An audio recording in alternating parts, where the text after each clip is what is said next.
Thank you for your questions. Let us now move to the second module of our program, in which Dr. Krishnamoorthy will present 2 interviews with high-ranking United Nations officials who will discuss appropriate technologies and the sustainability of technology transfers.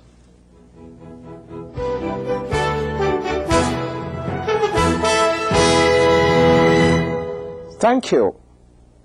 The theme of this video conference is transforming know-how into marketable value. This transformation involves an entire spectrum of activities. At each stage of development, marketing efforts need to be modified to recognize the various interests of stakeholders. Transferring know-how from one country to another raises several questions. What challenges are being faced in this transfer process? What is the marketable value as seen by the recipients who are incorporating this know-how in an entirely different setting? Whom can we turn to for role models? Is there a universal prescription? What does it take to ensure success in such a venture? New technologies are used to perfect production processes and for implementing quality control activities in industrialized countries, as consumers in these markets are very demanding. New technologies allow us to move towards more labor-replacing and capital-intensive production processes. The issue at stake is how organizations in other nations can benefit from this trend. An important prerequisite is an enabling environment, which is conducive to the creation of the desire and capacity to absorb, nurture, and adapt new technologies to suit the local conditions. These capacities or abilities include technological competence, managerial insight, and human understanding. If these capacities are developed adequately enough to allow for the recipient of these new technologies, one can expect excellence, value, and optimal performance at the organizational level. This theme will be elaborated upon further by the 2 distinguished persons connected with the United Nations whom I have had the good fortune to interview. I will introduce them to you shortly. Meanwhile, I wish to expand on how ideas reach market successfully. The term invention, innovation, and commercialization are commonly used in a number of overlapping ways to refer to the process of developing new technology and incorporating it into new products, processes, and services. Confusion often results from the close ties between invention, innovation, and commercialization, and from the subtle differences in the meaning of each term. For the purposes of our discussion, the 3 terms will be used as follows. Invention refers to the act of devising or fabricating a novel device, process, or service. invention describes the initial concept for a new product, process, or service, but not the act of putting it to use. Ideas for new inventions often arise from new market opportunities, improved manufacturing capabilities, or advances in technology. For instance, environmental concerns and advances in battery technology have accelerated the pace of development of workable electric cars. Air pollution has become such a universal problem today that cancer, respiratory ailments, and birth defects have been traced to it. But necessity, as they say, is the mother of invention, which might be why automobile makers have invented battery-powered cars. Leading car manufacturers such as GM, Ford, Chrysler, Toyota, etc. have taken up the idea. I will be reverting back to this example after an explanation of the concept of innovation. An organization can protect its inventions with patents. However, many inventions are not patented, and most inventions are never exploited commercially. Innovation, on the other hand, encompasses both the development and application of a new product, process, or service. It assumes novelty in the device, the application, or both. Thus, innovation can include the use of an existing type of product in a new application, or the development of a new device for an existing application. Innovation encompasses scientific, technical, and market research activities. It may also include product, process, or service development, and manufacturing and marketing to the extent that they support dissemination and application of invention. For instance, the development of the electric car depends upon the car's driving range and battery life expectancy. One type of battery, nickel metal hydride, has the realistic potential to last for the life of an electric car or for at least 10 years and 100,000 miles. Commercialization refers to the attempt to profit from innovation through the sale and the use of new products, processes, and services. The term is usually used with regard to a specific technology. For example, the commercialization of robotic toys refers to the process of incorporating a technology, in this case robotics, into a particular product, which is toys. The same is the case with processes and services that are offered in the marketplace. The term commercialization, therefore, emphasizes such activities as product or process development, manufacturing, marketing, and supporting research. Commercialization is driven by a firm's expectation that it can gain competitive advantages in the marketplace for a particular product, process, or service. Commercialization is therefore more important than invention or innovation for the survival of the enterprise. Successful commercialization requires an environment conducive to innovation and appropriate industrial infrastructure.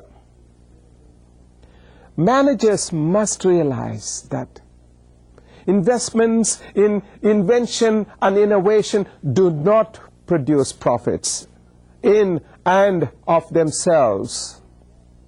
There must be successful commercialization efforts before an organization is able to realize the potential profits of the inventions and innovations.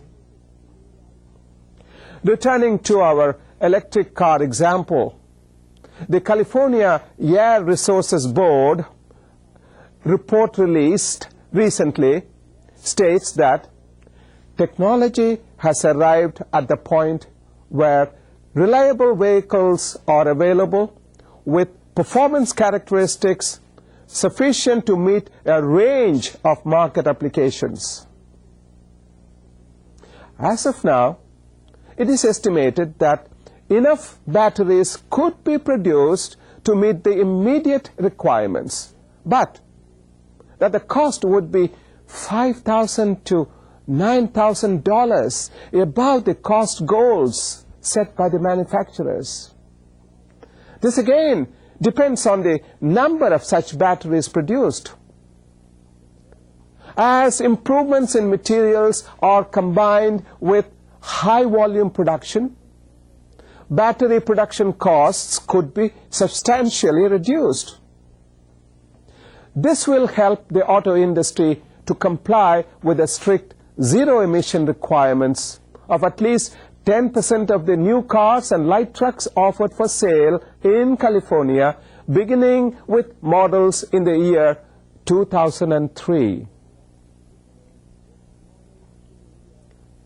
We have just seen the subtle differences between invention, innovation, and commercialization.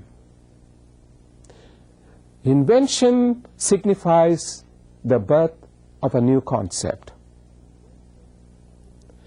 Innovation takes this idea one step further in terms of development and application. Finally, commercialization brings this application to the marketplace where the real test lies. As we all know, the proof of the pudding is in the eating. I now have the privilege to introduce to you two distinguished gentlemen who have, in their own way, attempted to provide a transition from invention to innovation and commercialization.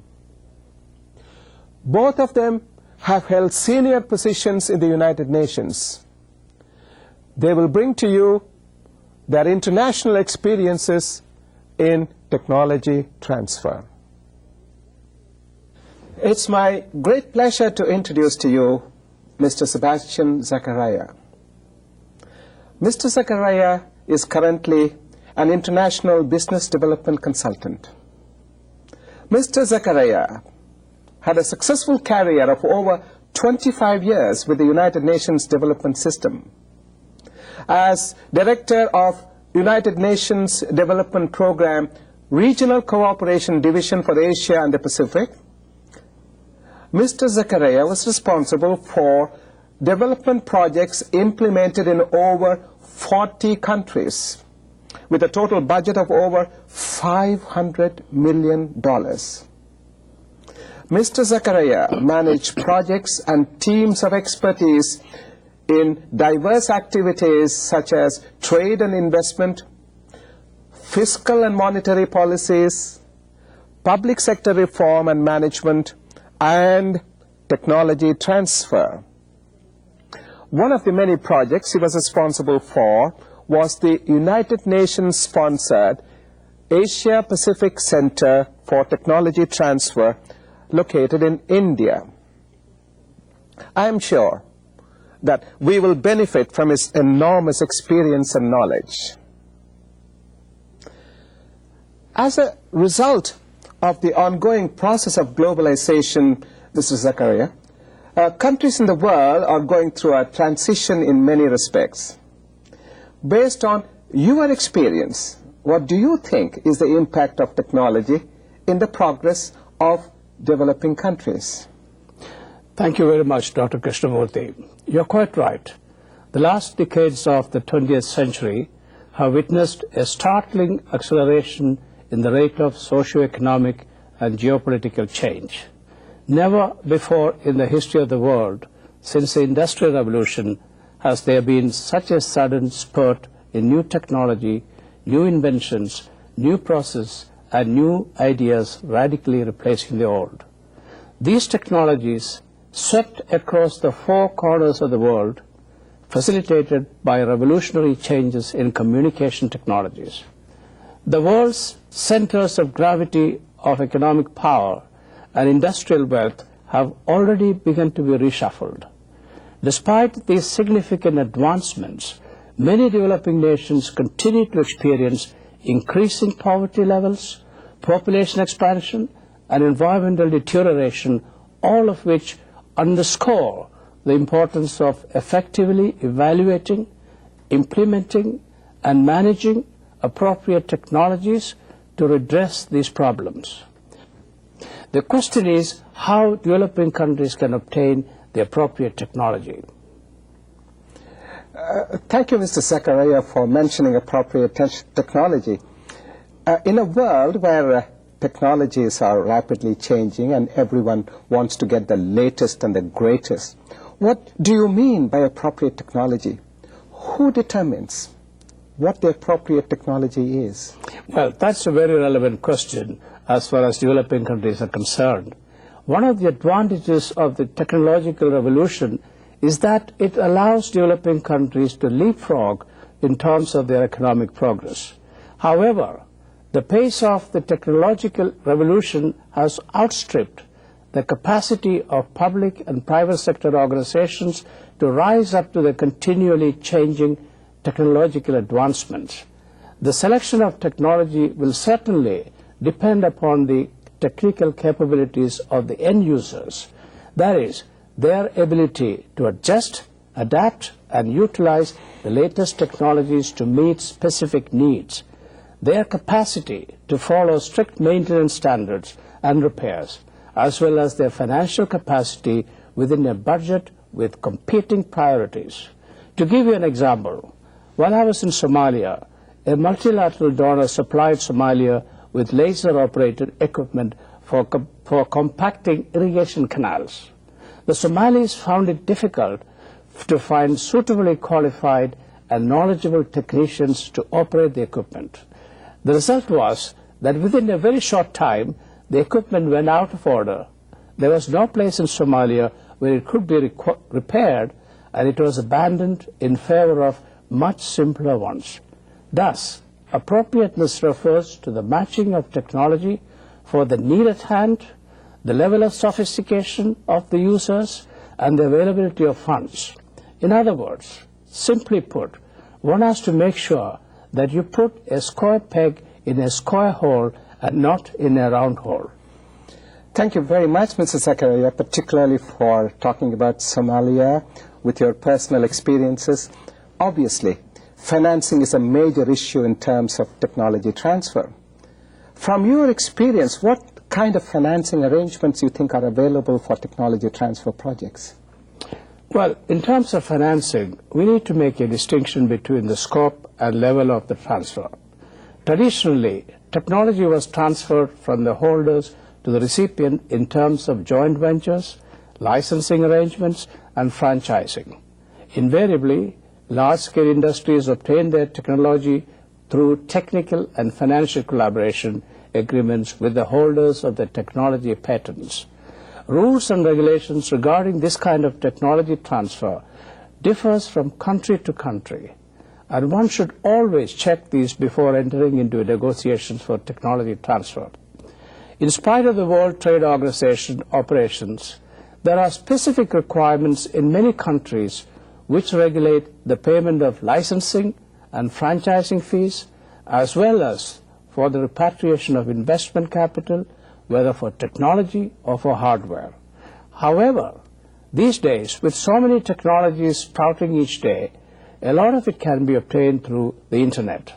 There are also governmental and non-governmental and multilateral organizations which sponsor technology transfer forums useful for small and medium-scale industries and business.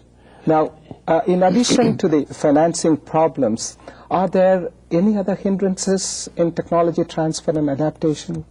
Yes, Dr. Krishnamoorthy. As I said earlier, financing is a major problem, especially when countries are required to respect intellectual property rights and patent rights. When enterprises are unable to afford the financing, there has been the tendency for many developing countries to bypass patent laws and pirate the technologies illegally. This is a trend now being increasingly checked through tighter control and education and training of both the users and the enforcement authorities. In this regard, most governments are cooperating with the World Intellectual Property Organization.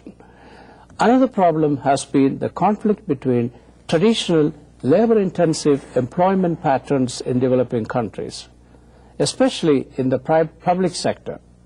And in many countries, as you know, the public sector hitherto covered a very wide variety of sectors and the new technologies which are not labor-intensive. A good example is the problem the Indian government faced in modernizing the national telecommunications system.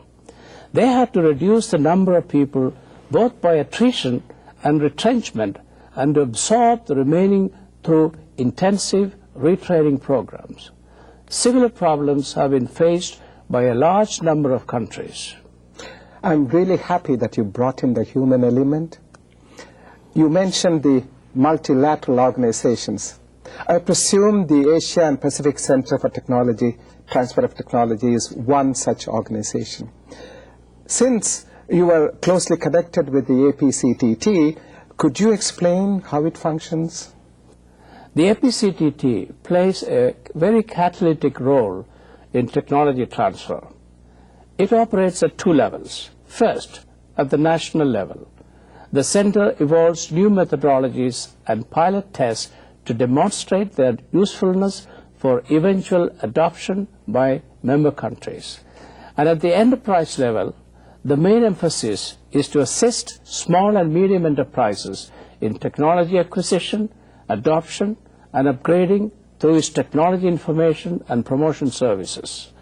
The center provides information on technology, business and investment opportunities. It matches up business partners and searches for technology on a worldwide basis.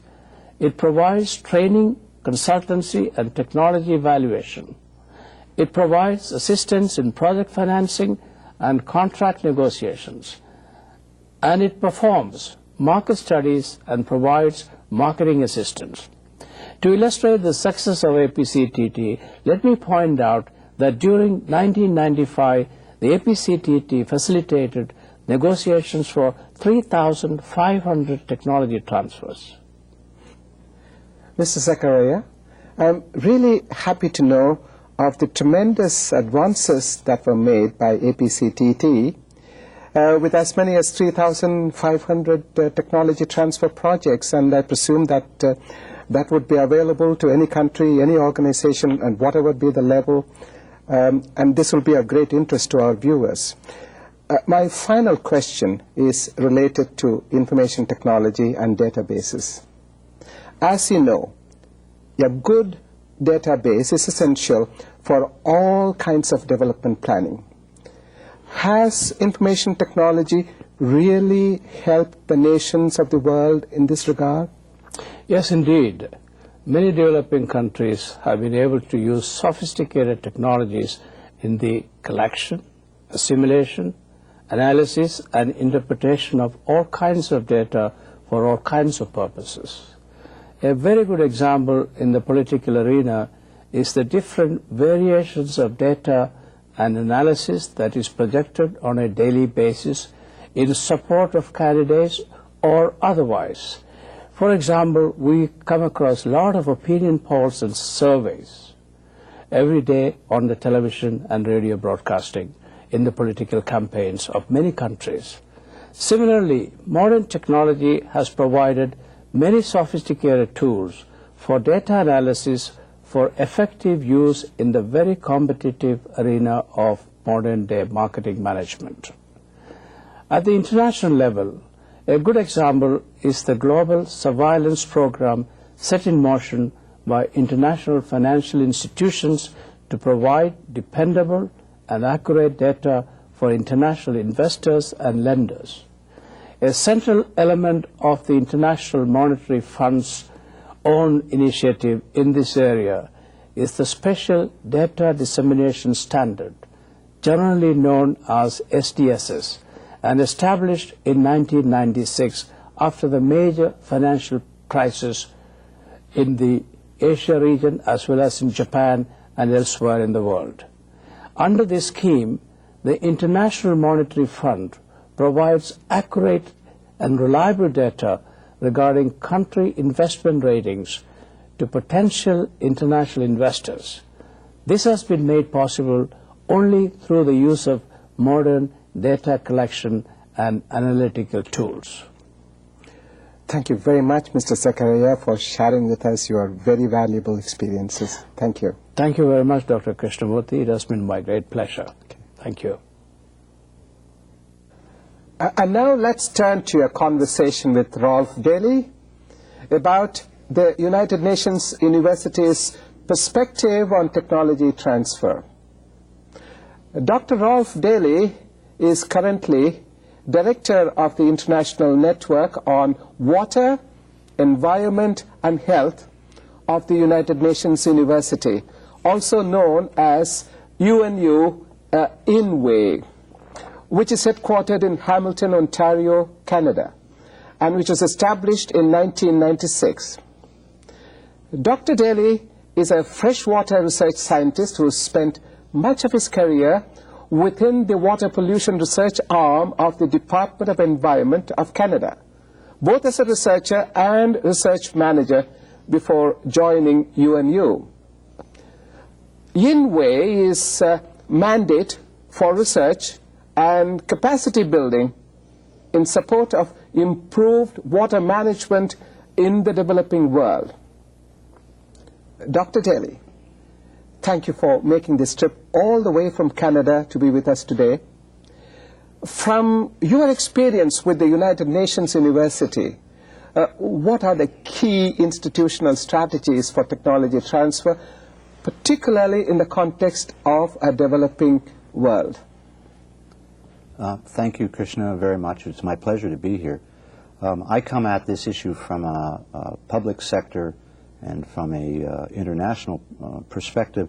It strikes me that the optimal performance in technology transfer, the real issue is long-term sustainability. Is the technology transfer going to be sustained into the long term?